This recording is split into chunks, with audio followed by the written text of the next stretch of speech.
Let's proceed. Good morning, Your Honor. David Keeley for the defendant, Christopher Middlemiss. Good afternoon, I should say. Your Honors, as I begin, I would just note that all the errors all the issues that were preserved at trial properly with either with motion in limines and/or objections at trial. So I'd like to begin with the confrontation issue and recognizing, right up front that the case law, both federal and state, Massachusetts case law, pretty much lines up against the position that I'm arguing today on the first issue. But I'd like the court, nevertheless, to take a second look at whether a 9/11 call, in which the caller identifies the alleged assailant, should be admissible at trial in circumvention or under the emergency exception to the Confrontation Clause. My argument on this is really a simple one, and simply that unlike questions that are designed to secure a volatile situation or to provide emergency care, the assailant's identity, learning that is really, it seems to me, an investigative question to get some information to take the case to trial. I mean, there's going to be a prosecution of the assailant, hopefully from the Commonwealth's point of view. There'll be a prosecution. And I don't think the police, I don't think it's really necessary to permit introduction of the identification at trial. Was it a result of questioning over the phone, or did the victim simply provide this information on his own? Well, it was questioning, Your Honor. And by the way, Your Honor, I took on motion, I included the transcript of the 9/11 call in the transcript. The call comes into the police station, and there's some questions, and we concede in the brief that most of the questions are geared towards finding the victim and also to arrange, for emergency services or medical services. So most of the questions you would not have a quarrel with? Not at all. Trial counsel was quite focused. The only objection that he had was to identifying the defendant as the shooter. But isn't it important to find out who the shooter is so that when the police arrive, they need to look out to see that this guy's not going to shoot them? That's what all the cases say, Your Honor. I readily acknowledge that. However, I just don't think, as a practical matter, that the police are trained for these situations where they're going to go to a scene. I mean, I think the cases talk about well, they may encounter a violent felon.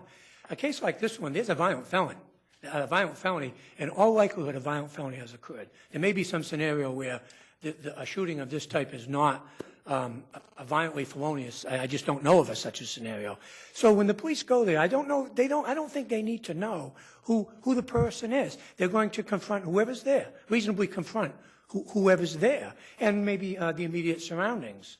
And of course, we know that the Bryant case, yes, the Supreme Court case allows the inquiry to go much, much further. But I just think that general normal police practices, they're going to and possibly even apprehend someone that needs to be apprehended at the scene.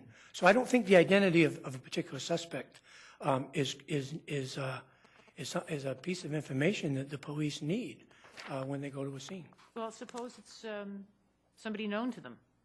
I'm sorry, Your Honor? Suppose it's somebody known to them. Well, again, then they'll see. Wouldn't that be a useful piece of information for the police to have?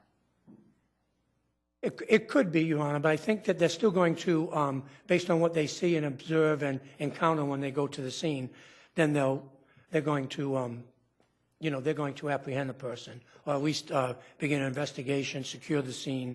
In this particular case, they go upstairs. They would go upstairs, which they did.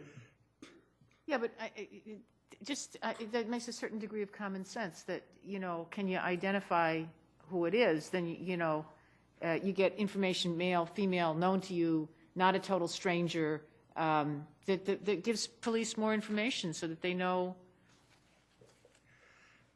more is better than less. It's true, Your Honor. And again, I mean, the recent cases from this court and from some of the Sixth Circuit, First Circuit, it's clear that, in other cases, the 9/11 caller, the identity of the assailant is coming in. But again, it just, I think there are other ways that the police can deal with this. And I might add, in this particular case, at least one of the so-called Davis factors for admissibility is not met because, the shooting it's a past event, recently passed, but nevertheless passed. And to return to your question, Your Honor, I think even Crawford in this court has realized that the Confrontation Clause ruling in Crawford presents some problems for the prosecution, but the Confrontation Clause of the Sixth Amendment is what it is. And if that provides certain prosecutorial roadblocks, so be it. I guess the Confrontation Clause is whatever 5 justices of the Supreme Court say it is at any given point in time. Yeah, and I think, Your Honor, that the more reasoned view and the view that I think probably would be easier to apply would be the view expressed by Justice Scalia in the Bryant dissent. He just says, look, this makes a shamble of the Confrontation Clause. And Scalia, I don't believe, discusses alternative ways of perhaps getting this information in front of the jury. But I can think of a scenario where the police the testimony could be tailored in accordance with the Confrontation Clause to make it understandable for the jury to know, well, why does the prosecution focus even immediately or within an hour or so upon the defendant? I think that's possible, and it's probably a rule of case law that could be fashioned to prevent what Justice Scalia is concerned about. But again, the case law is lined up against Mr. Middlemiss on this issue, which we have to deal with that.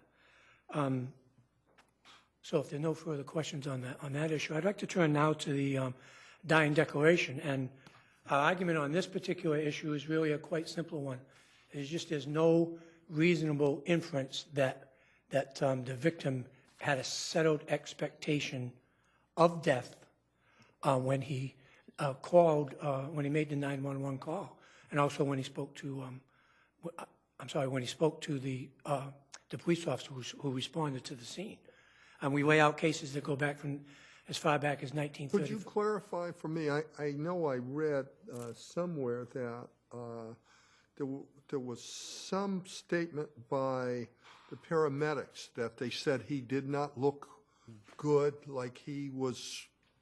They didn't say he looks like he's dying, but they said we don't know if he'll make it or something. Yep, more or less. He's bad. Yes. And they didn't know. They didn't know if he was going to make it. And I think you can infer that the victim heard that statement. The police officer basically told the victim that. So if a victim is told, we don't know if you're going to make it, Yeah. doesn't that translate into you may die? A settled expectation of death. I think Yeah. you need to make a little jump there that isn't in the evidence. All the cases that I cite in my brief, Your Honor, in all of them, neither on the operating table, the doctor's telling the wounded person or the victim, you're going to die, you're not going to make it, or there's a question coming from the victim that, am I going to die? I don't want to die. And Nesbitt talks about that, the horrible stab wounds, and I don't want to die. Commonwealth versus Key, where these horrific burns that the victim can see on the other victim. But of course, And so here he's saying in the 911 call, hurry, and he's lying in a pool of blood, and then I forget what they ask him. They ask him to do something, and he says, I can't even move. that's correct. He even says he's bad. I'll go grant you one further, Your Honor. But those, I think, any reasonable person would conclude, inevitably conclude, that he understands he's in deep peril at this point. He's in peril. But the cases say that the requirement for a settled expectation of death is a strict one. And I say that there's an inferential leap that one needs to make from a man who knows he's gravely injured to a man or a person to know that he is going to die. We don't know what's in the victim's mind in this particular case. We know he was no question he's gravely injured. But did he, in his own mind, have a settled expectation of death. I think on the evidence, the trial judge had to make a little, again, an inferential leap, which I don't believe is supported by the evidence. And I think the cases are clear that you have a victim saying, I don't want to die, I'm going to die. So that's really the argument on the second issue. If there are no further questions on that, I'd move along to the third issue, which is at the co-defendant's trial, I think our argument is that the prosecution, the basic thrust was that because because the victim was badly injured and he had consumed a fair amount of alcohol, that his statements were unreliable. Yet at this trial, Mr. Middlemiss's trial, the basic underneath position is that they're reliable, despite his injuries and despite his alcohol consumption. But is it really inconsistent? I mean, at Morgan's trial, this defendant, Christopher Middlemiss, had a dog, and the dog came over, and the victim could see that the dog, was a Rottweiler or a Doberman? That's a large Rottweiler. A dog that would otherwise not be so well inclined to strangers, was fine with this guy, and no matter what, so he could recognize him. The dog ID'd him. The dog ID'd Yeah, him. yes, that's correct. And didn't do that with respect to the other guy.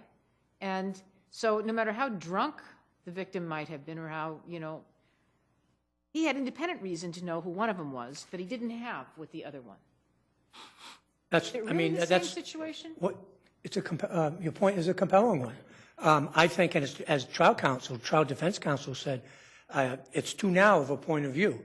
The larger point of view is that at Morgan's trial, the victim is unreliable due to his injuries and his alcohol consumption. And here, with regard to the identification of Mr. Middlemiss, it's reliable despite the alcohol and the extent of his injuries. That's the only argument I can present on that. What kind of masking were they wearing? Were they dressed like ninjas or something like that? Well, they had on, I think, bandanas that went up to their foreheads, and I think some of the testimony is, or some of the evidence is that, the bandana on Mr. Middlemiss might have slipped down a little bit. They weren't masked. But he also, didn't he recognize Middlemiss by his voice, too? Chris, is that you? I don't think the transcript makes that clear. I think what's clear, at least to my mind and my memory, is that it might even be maybe I'm even making an inference, but the victim sees that the dog knows Mr. Middlemiss, and I think that's what the victim was going on when he said, "Is that you, Chris?" There may be something in the transcript about the eyes. And that's a moment ago I referred to the bandana slipping down. Now my memory is saying that perhaps it was eyes as well as the dog. He had a black eye at the time. Yes, he did. Yes, he did. Well, if there are no further questions, I would just ask the court respectfully to consider the argument that we make under 33E and perhaps reduce the verdict to a second degree. Thank you. Thank you, counsel. Thank you. Good morning. May it please the court, my name is Casey Sylvia, and I'm an assistant district attorney from Middlesex, appearing on behalf of the Commonwealth. Your Honors, the trial judge in this case did not abuse her discretion in admitting the victim's identification of the defendant to the 911 dispatcher or to the first responder. With regards to the victim's call to 911, the judge properly found that the victim's statements to the 911 dispatcher were not testimonial and did not implicate or violate the Confrontation Clause. As the defendant himself acknowledges, there is a long line of cases from this court and from the Supreme Court of the United States that are virtually directly on point. Viewed objectively, any reasonable person listening to that 911 call, and I would urge you to listen to that call if you're able to do so, would agree that the primary purpose and arguably the only purpose that the dispatcher had at that moment was to respond to the ongoing emergency of the victim having been shot. He was lying, bleeding, dying on the ground, and it's very clear when you listen to that 911 call that he's suffering, he's in a great deal of pain, he's begging for the dispatcher and the police to hurry. And it's clear when you listen to the dispatcher's voice as well how concerned the police are at that point. In fact, they stay on the line, and you can hear this in the call. They stay on the line with the victim until the first responders arrive, and you can hear the police kicking in the door in the background. And the officer's saying on the line, Alberto, Alberto, those are our guys. They're the ones kicking in the door. Can you hear me, Alberto? Stay with me, buddy. They're here for you. And so I think it's very clear when you listen to that call in its entirety that not only the primary purpose, but really the only purpose, the only thing that objectively that those officers had in their minds while they were on that 911 call was to render assistance to the dying victim. I also want to address the defendant's argument that knowing a shooting suspect's identity beforehand does not objectively or appreciably influence police actions. It's just not true. It absolutely does, especially in a case like this one where the defendant actually lived in the same building. There's just no question that police officers respond differently if they think that there's an armed assailant that's on the loose. So for instance, if the victim in this case had said, when they said, do you know who shot you, what happened? If the victim had said, it was my girlfriend and she also shot herself, that you'd have a different circumstance, that the officers responding would respond differently if they thought that the assailant wasn't still alive, as opposed to Chris, he lives downstairs. I think it just defies reason to suggest otherwise. And I think all the case law acknowledges that police need to be able to ask that question, to know what they're about to face when they go into a scene like this one, both in order to secure the scene and also to render medical assistance to a victim like this one. The suggestion that there was a dual purpose here, that there are two primary purposes, is also meritless in the Commonwealth's view. All police departments and the public, of course, have an interest in investigating and prosecuting murders. I think I think virtually every citizen in the Commonwealth, with the exception possibly of someone who is facing a first-degree murder charge, would agree that obviously the police have a duty to investigate and an interest in investigating homicides. But that doesn't mean that the primary purpose, when they're on the phone with a dying victim who's just been shot, is to do anything but address that ongoing emergency and to address what they're going to find when they arrive at that scene, and to address the possible danger both to the victim and to the public at large that's presented by an armed assailant who's on the loose. So if there are no questions with regards to the 911 call, I would move on to the victim's dying declaration. Although I would just briefly suggest, I also think that as in the Nesbitt case, that the victim's statements to 911 dispatcher would probably also be admissible as dying declarations. I did not make that point in my brief, but that was argued below. With regards to the victim's statements to the first responding officer, I'd suggest that the trial judge properly admitted those statements as dying declarations. This case is directly on point with Commonwealth v. Moses. I very rarely point to other cases and say this is exactly on point, but this case really is exactly on point with Commonwealth v. Moses, where this court rejected the defendant's argument that the judge erred in finding that the victim believed his death was imminent. That case also had a victim that was shot 4 times, and this victim was shot 5 times. Here the victim's bleeding heavily. He's struggling to speak. He can't even answer the door when he's asked whether he can unlock the door for the responding officers. He's begging for medical help. And the paramedics say inches away from him that he's in a bad way and he might not make it. And then the officer also says to him, you know, your injuries are very serious and you might succumb to them. So not only, there's no inferential leap here. Not only could he clearly have overheard what the paramedics were saying about the state of his injuries, the officer directly said to him that he might succumb to his injuries. So I think it's more than fair for the judge to find by preponderance of the evidence that this met all the prerequisites for a dying declaration. With regards to the judicial estoppel argument, I'd suggest the trial judge also did not abuse her discretion in rejecting the defendant's argument that the Commonwealth should be barred from introducing the 911 call based on judicial estoppel principles.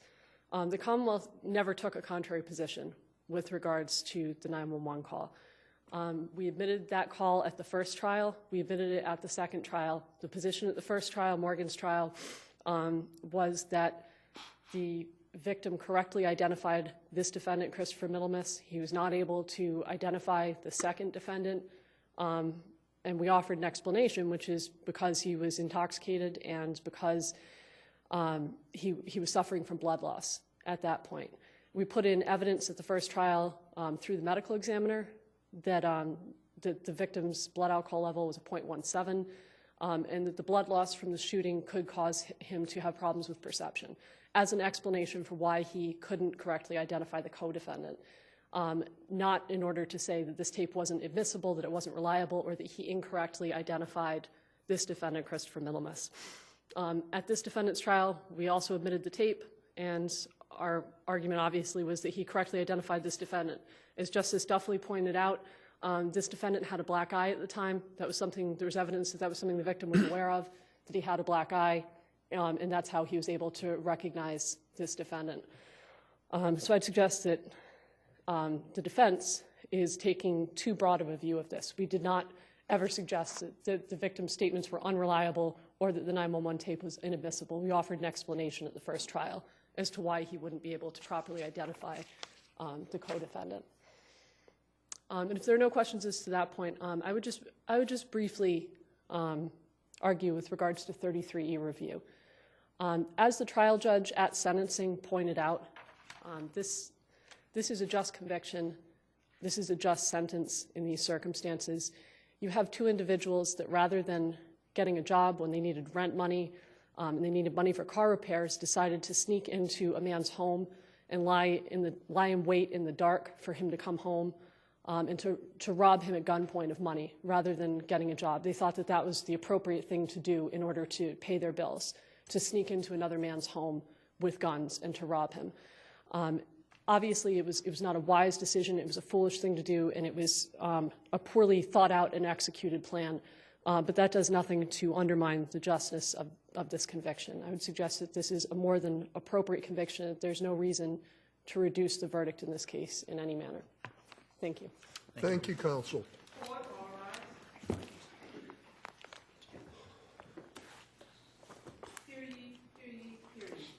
persons having anything further to do before the Honorable Justice of the Supreme Judicial Court, now sitting at Boston, within and for the Commonwealth, at present to part, the sitting of this court is now adjourned.